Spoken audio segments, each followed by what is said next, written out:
There's Kira, James, and Hazel being the older siblings, and so when Henry came around and he was the fourth, obviously having 4 kids is busy, but then he's been busy from the get-go, so he was more of a handful, I guess, than the other kids were. And probably because we have the other 3 kids to kind of judge by, we know that his development was different than theirs, but he didn't know exactly what.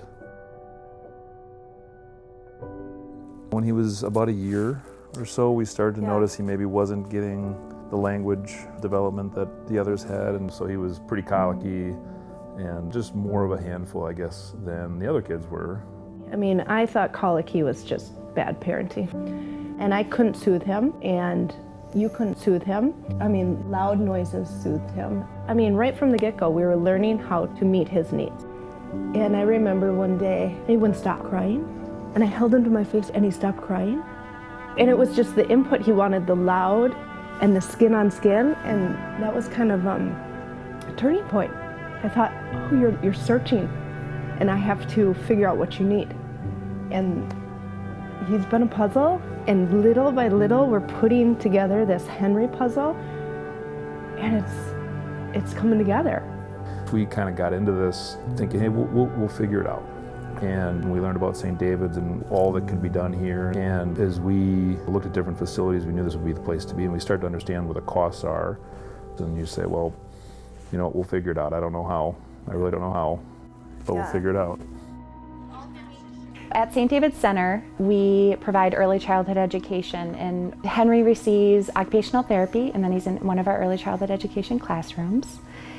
What's incredible about the early childhood education program is we offer so many different schedules. So when families come here, they feel the feeling of, you belong here. Henry comes to the gyms twice a week. We're still pretty new to each other, but I've seen Henry just come out of his shell a little bit and just share more of himself with me. So sharing his ideas, sharing his skills.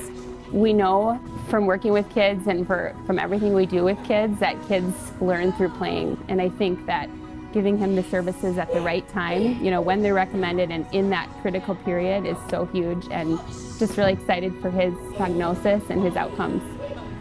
Parents come to us so stressed. They've been throwing a huge curveball in their life, and they're grieving. They're hopeful that they found St. David's. They're here, we're going to be able to include their child. Your child does belong here. And then we throw the cost at them. And that's a shock for that family. It's devastating. It's devastating for us also. And that's why to be able to say to them that Shooting Star Foundation could be a support to them and this cost, it gives me chills. It has changed our conversation with families. It's been able to help us focus on the relationship, to be able to say quickly, Shooting Star could be there to support you guys in this and help with the costs. It feels incredible. I don't think you can ever expect to know what the situation of the person is that you're giving for, or what their need is, or what's happening with their kid's life or their family life. And we're fortunate to be a part of something like this with Shooting Star, with St. David's, with everyone involved here. I think back to last summer when he said, "I love you, Mommy." To know that is because of the support that he has gotten. That doesn't come from me saying, "Now say I love you, Mommy, I love you." That comes from the development and the therapies and everything that Shooting Star has provided and helped us with. One day he looked at me, he said, "Are you a good boy?" Yeah.